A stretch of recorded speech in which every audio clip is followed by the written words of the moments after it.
Madame, bonjour. Messieurs, bonjour. Impact, c'est le programme de Radio Camit que vous suivez à l'instant. Dans cette édition, nous recevons un entrepreneur jeune, mais ne dit-on pas souvent, causant bien né, la valeur n'atteint point le nombre d'années. Renov Building, c'est la structure qui nous intéresse dans cette autre production. Nous serons bien en compagnie de Kenny Takam. Bien le bonjour. Bonjour David. Merci d'être toujours avec nous et nous recevons ensemble notre invité Cyril Kenny. Bonjour et bienvenue. Bonjour David, bonjour Kenis. Alors avec toi, si tu me permets de te tutoyer, j'en demande la permission tout de suite. Nous allons parler de Renov Building, cette structure que tu as mise sur pied. D'entrée de jeu, je voudrais demander qui est Cyril Kenny.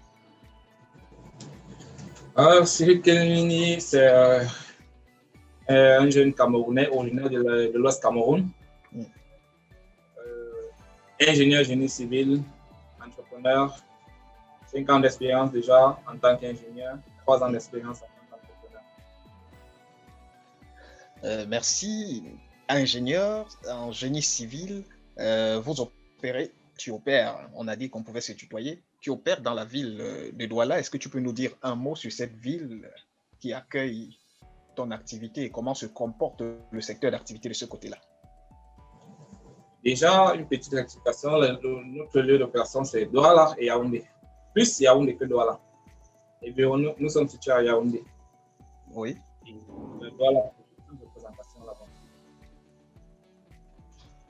Alors, un mot sur Yaoundé, la capitale du Cameroun, ce pays d'Afrique centrale, pour ceux qui nous regarderaient d'autres coins du monde.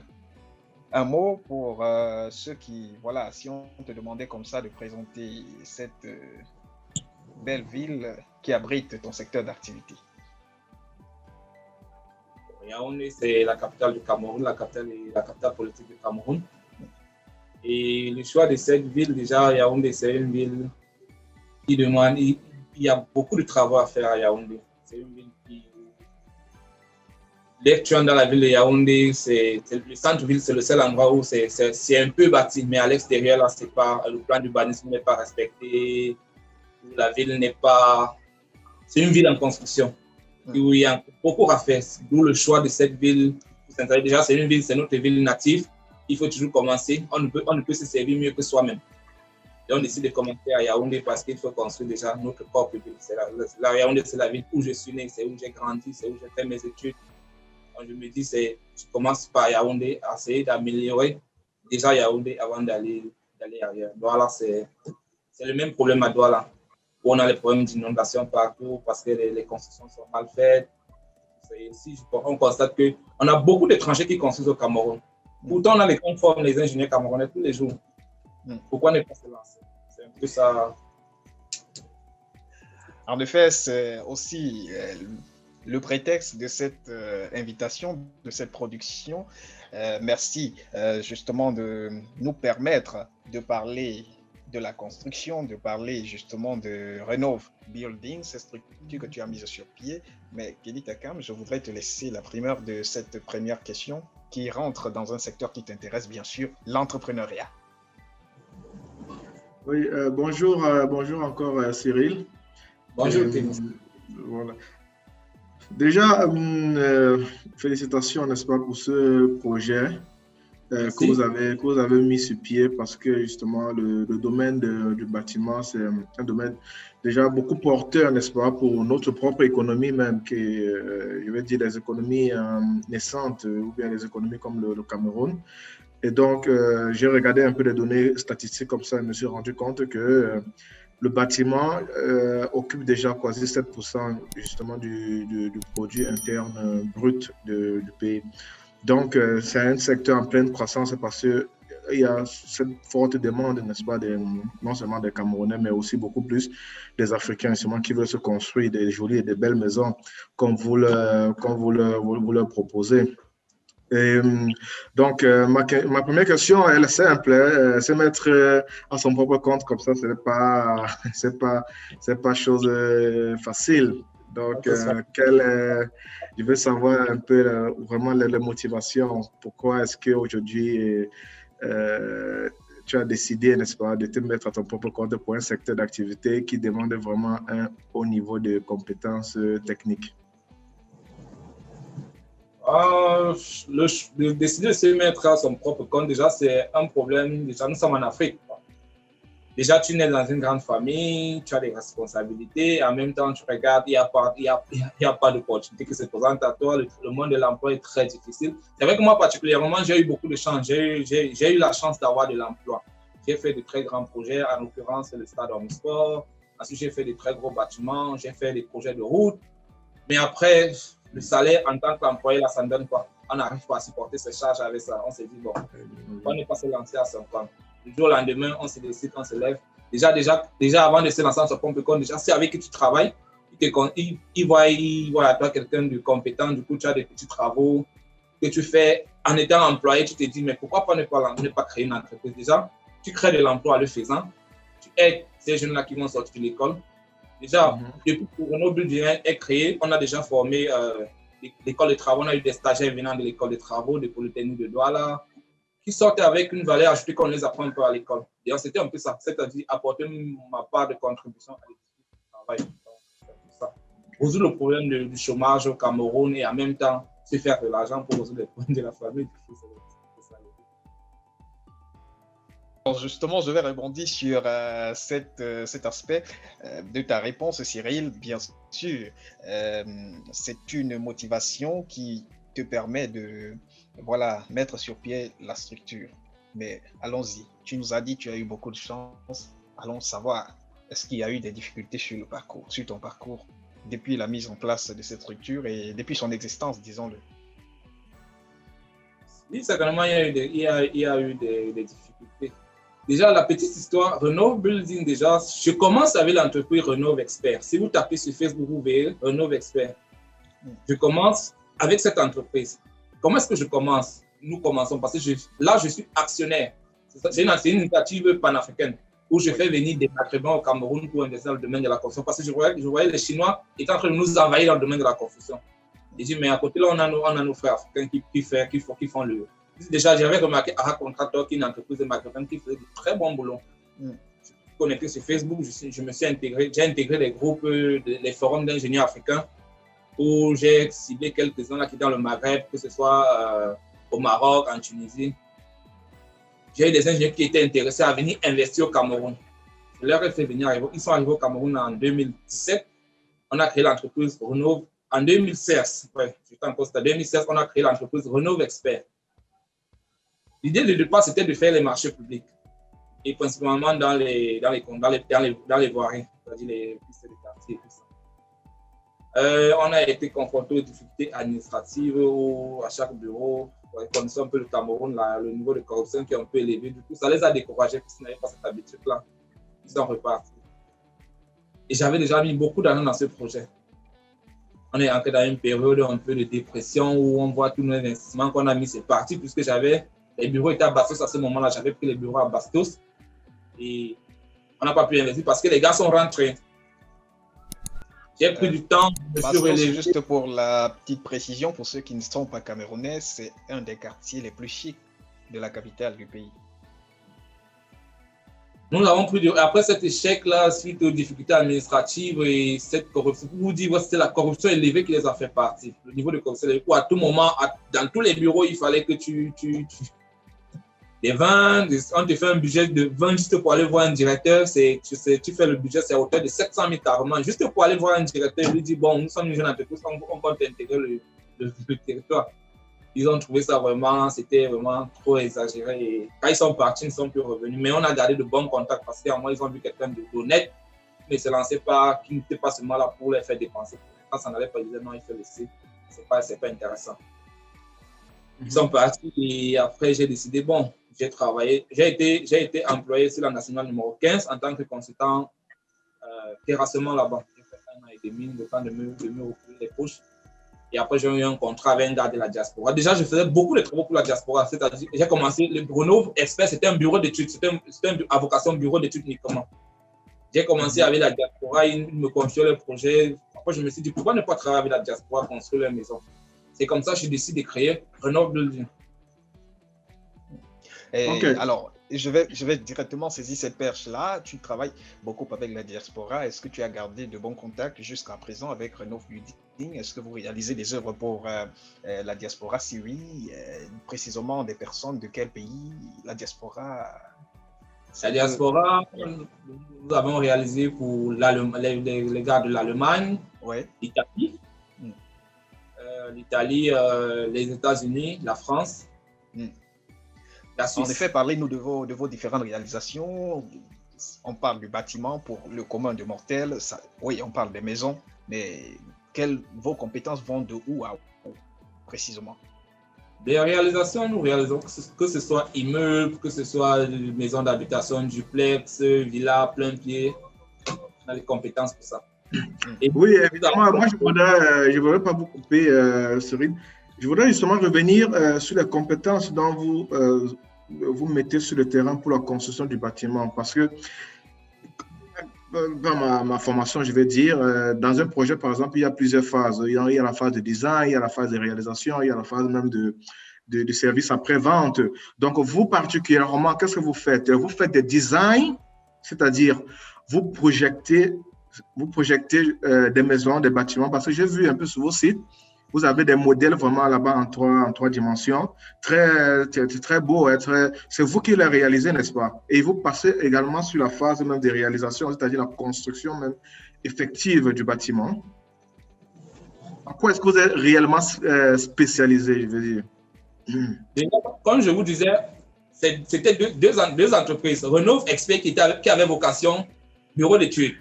C'est-à-dire où on avait des architectes, des ingénieurs qui étaient uniquement là pour la première phase. Parce que la construction, c'est en deux phases. Il y a la phase étude, la phase réalisation. Et ensuite, la phase, pas la phase commercialisation ou bien mise en service. Dans le cas où c'est votre maison, c'est mise en service juste.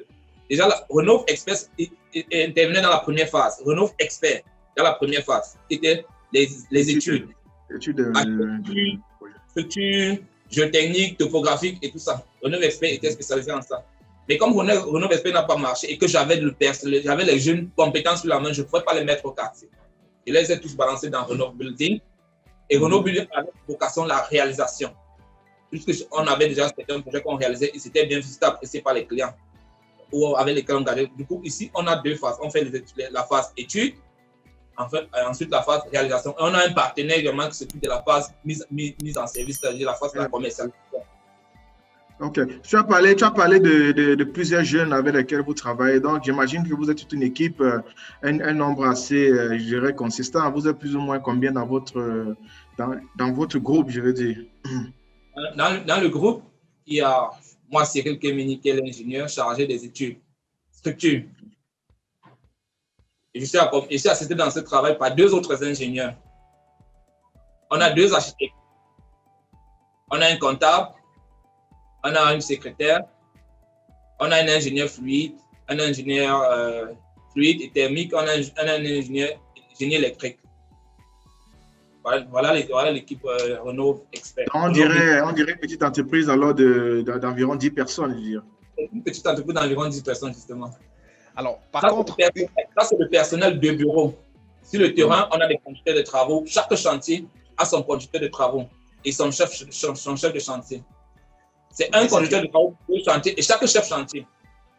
C'est bien sûr ce que je voulais souligner. Vos différentes constructions impliquent davantage de main-d'œuvre.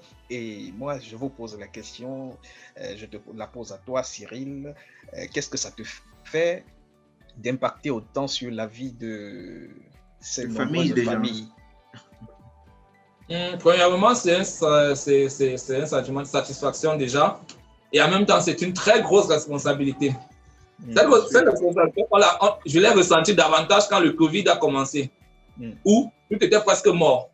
Il y a tous ces gens-là qui sont devant toi, il faut qu'ils travaillent, ils ont les familles, ils ont les responsabilités. Je me demande comment faire, qu'est-ce qu'il n'y a pas de projet en cours, les paiements des salaires qu'on sort. Avec notre personnel, on s'entend bien, on a compris, on a trouvé des astuces pour ne pas mettre personne au chômage. Et c'est une très grosse responsabilité. Et comme ils savent qu'ici, c'est une jeunesse assez honnête, assez engagée, on s'est entendu pour la solution chez nous, c'était on a divisé les salaires en deux. C'est-à-dire, comme c'était le maintien, on a divisé carrément les salaires en deux pour maintenir. Dès que la situation Covid est un peu chuté, que les économies se sont ouvertes et on a relancé normalement. On a traversé ça. Alors, nous allons, bien chers messieurs, sortir bien sûr de cette interview très intéressante, mais je m'en voudrais quand même de ne pas te poser cette question-ci. Est-ce que le métier du bâtiment nourrit suffisamment son homme au Cameroun?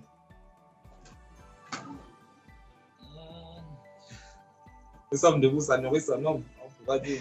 Pas suffisamment, mais ça nourrit son homme parce que les clients sont toujours un peu réticents quand il faut payer. C'est cher, c'est ce problème avec la clientèle. Mais bon. Étant donné qu'on n'accepte pas ce qu'on ne peut pas réaliser chez nous, ça nourrit son homme. Et si tu avais donc une doléance comme ça à mettre sur la table, quelque chose qui rendrait Renov Building encore plus forte, je ne sais pas, je pense à peut-être des coopérations avec cette diaspora de ce côté de l'Occident, je ne sais pas, je ne veux pas te prêter des idées. Qu'est-ce qui te viendrait premièrement pour renforcer davantage le projet Renov Building et... Genre, la doléance qu'on aurait envers la diaspora, c'est qu'ils observent un peu ce qui se passe au Cameroun. C'est-à-dire, l'économie camerounaise est entre les mains des étrangers. Quel que soit le domaine, c'est entre les mains des étrangers. Le domaine de la construction encore, c'est grave, c'est pire. Entre les mains des étrangers, que la diaspora s'implique, qu'ils accompagnent des jeunes entreprises comme ça. Les entreprises étrangères savent comprendre pourquoi, parce qu'ils ont assez de matériel. Que la diaspora investisse dans ce domaine, qu'ils encouragent, qu'ils nous donnent ce que les autres ont, et on va les concurrencer parce qu'on a la compétence. Au Cameroun, on a la compétence. Kenny Takam? Oui, juste pour rebondir à ce que Cyril vient de dire, bien évidemment, la diaspora, à la fin, on aimerait bien justement aller vivre chez soi, non? Après tout un parcours, par exemple, qu'on a eu à l'étranger. Mais tu as souligné justement le problème de la corruption et bien de personnes justement sont réticentes tout simplement parce qu'ils ont peur, n'est-ce pas, de cette corruption-là et ils ont peur d'investir et donc de prendre trop de risques.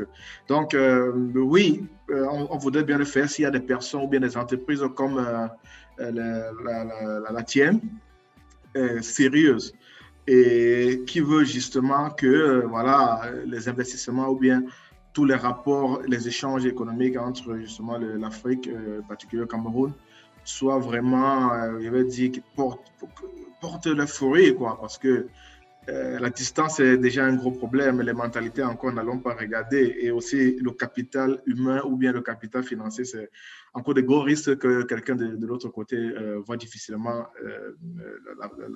la faire. Je n'ai pas de questions particulières, vraiment, je dirais beaucoup de courage à vous et j'espère vraiment qu'avec vos liens et tout, le travail que vous faites, vous continuez vraiment à aller dans ce sens-là et que, voilà, vous continuez à marquer vraiment, je veux dire, l'économie camerounaise parce que c'est ça qu'il s'agit et de continuer à prendre le marché au domaine des étrangers. Mais un dernier mot avant de se séparer, peut-être une petite question. Qu'est-ce qui te rend le plus fier aujourd'hui quand tu regardes derrière toi et vois cette entreprise que tu as mise sur pied? Ce qui me rend le plus fier, c'est le personnel qui m'entoure. C'est les journalistes qui travaillent, c'est eux qui font ma fierté. J'ai pu tirer ces jeunes-là, c'est-à-dire vers l'avant à mon niveau. Ils sont tout, mais ils comptent beaucoup sur moi et tout. C'est ça qui me rend fier. C'est ça qui me fait surtout avancer. Du coup, si je lâche, ce serait comme un échec. C'est un challenge pour moi. Continuer à avancer avec eux. Alors, merci, mesdames, messieurs, de nous avoir regardé. Le sujet, c'était bien sûr Renov Building, cette entreprise qui fait et opère dans le bâtiment, c'est au Cameroun.